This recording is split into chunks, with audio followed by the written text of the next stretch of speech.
diceraikan. Bukan lewat pengadilan, bukan lewat tatap muka, tapi lewat WhatsApp. Nama Inara Rusli kini jadi sorotan nasional. Dari perempuan yang yakin pada pilihan hidupnya, kini justru terhempas sendirian, dihujani hinaan, ditinggal orang terdekat, dan kehilangan segalanya. Pernikahan siri yang dulu diyakini sebagai jalan ibadah berubah menjadi bom waktu yang meledak di hadapan publik. Dicap pelakor, dijauhi rekan kerja, bahkan ditertawakan keluarga mantan suami. Namun luka Inara belum berhenti di situ. Video CCTV dari rumahnya bocor ke publik. Dan yang mengejutkan, pelakunya diduga orang yang ia percaya, sopir pribadi. Orang dalam, diduga bersekongkol, bahkan menyerat nama-nama besar. Benarkah Inara dikorbankan demi menyelamatkan pernikahan sah? Apakah perceraian via WhatsApp ini sudah direncanakan sejak awal? Atau Inara hanya pion dalam permainan kekuasaan dan kepentingan? Simak hingga akhir, karena fakta-fakta berikut ini akan mengubah cara pandang Anda tentang siapa korban sesungguhnya dalam drama yang mengguncang Indonesia ini. Terbongkarnya pernikahan siri antara Inara Rusli dan pengusaha Insanul Fahmi menjadi titik awal badai besar yang kini menghantam kehidupan Inara. Hubungan yang selama ini berjalan tertutup itu mendadak mencuat ke ruang publik dan langsung memantik reaksi luas dari masyarakat. Dalam waktu singkat, Inara menjadi pusat perhatian nasional, bukan karena prestasi, melainkan karena statusnya sebagai istri siri dari pria beristri sah. Publik pun terbelah antara simpati dan kecaman. Namun yang paling dominan adalah stigma negatif. Inara dicap sebagai perusak rumah tangga, label yang dengan cepat menyebar di media sosial. Dampak sosial dari pengungkapan ini bukan hanya mencoreng nama baiknya, tetapi juga mengguncang stabilitas hidupnya secara menyeluruh. Sejak saat itu, kehidupan pribadi Inara tak lagi menjadi miliknya sendiri, melainkan konsumsi publik yang terus dihakimi tanpa henti.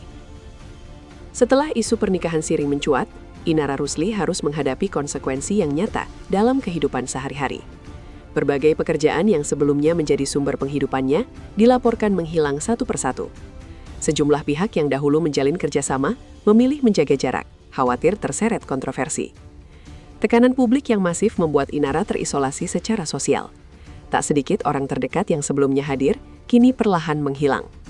Kondisi ini diperparah oleh derasnya serangan warganet yang tak jarang bersifat personal dan merendahkan.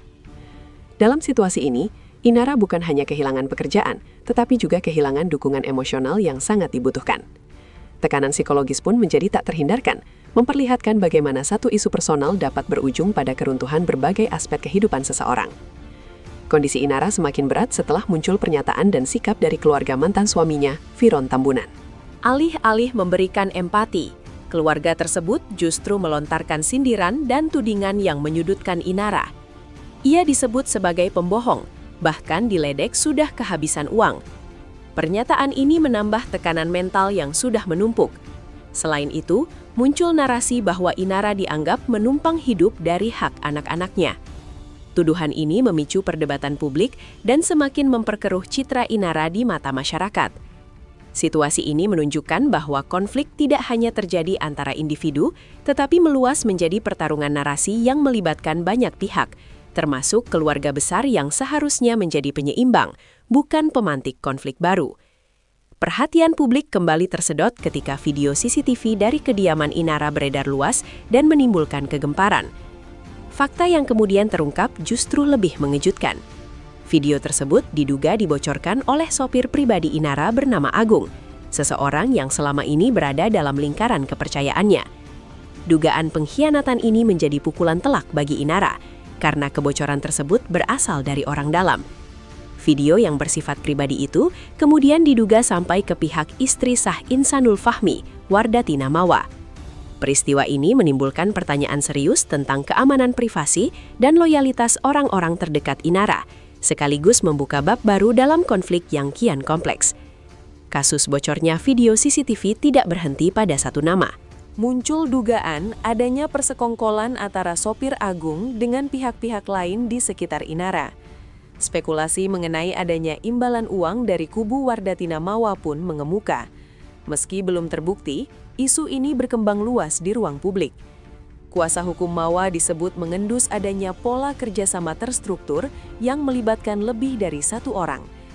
Dalam pusaran isu ini, nama Virgaun Tambunan ikut disebut, meski belum ada bukti hukum yang menguatkan keterlibatannya.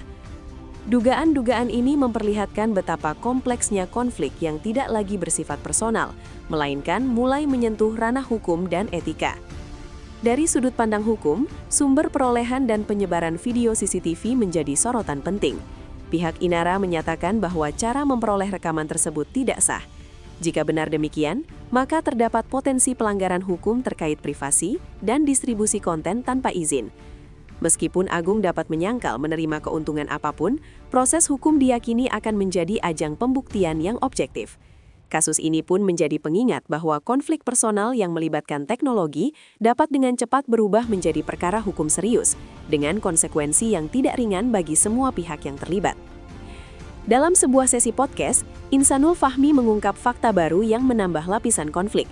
Ia menyebut adanya pesan peringatan dari Virgaun Tambunan yang dikirim melalui WhatsApp. Selain itu, kakak kandung Wardatina Mawa yang disebut berprofesi sebagai penegak hukum diduga sempat mengancam akan membongkar rahasia pernikahan siri Insanul melalui video CCTV. Insanul mengaku tekanan tersebut berdampak langsung pada keharmonisan rumah tangganya. Pernyataan ini memperlihatkan bahwa konflik tidak hanya berlangsung di balik layar, tetapi juga melibatkan tekanan psikologis yang signifikan terhadap pihak-pihak yang terlibat. Sorotan publik juga tertuju pada sosok Karina Putri, manajer Inara yang mendadak menghilang dari pendampingan. Ketidakhadirannya menimbulkan spekulasi bahwa ia mungkin bermain dua kaki atau bahkan bersekongkol dengan kubu lawan. Meski belum ada bukti konkret, absennya Karina di saat Inara berada dalam kondisi mental tertekan memicu tanda tanya besar. Karina sebelumnya sempat menyatakan bahwa sebelum kasus ini viral, proses mediasi keluarga sedang berlangsung. Namun, mencuatnya kasus ke publik membuat situasi berubah drastis dan menutup peluang penyelesaian secara tertutup. Sebelum laporan resmi mencuat, Inara disebut sempat mencoba menghubungi Wardatina Mawa untuk mencari jalan damai. Namun, alih-alih pertemuan langsung, respons yang diterima justru berupa unggahan media sosial yang menampilkan Mawa sebagai pihak yang dizalimi. Setiap percakapan pribadi berakhir menjadi konsumsi publik. Kondisi ini membuat mediasi semakin sulit terwujud. Konflik berubah menjadi perang narasi, di mana media sosial menjadi arena utama. Situasi tersebut dinilai memperbesar luka dan menjauhkan kemungkinan penyelesaian secara musyawarah. Pada akhirnya, Insanul Fahmi memilih bertahan dengan istri sahnya dan melepaskan Inara.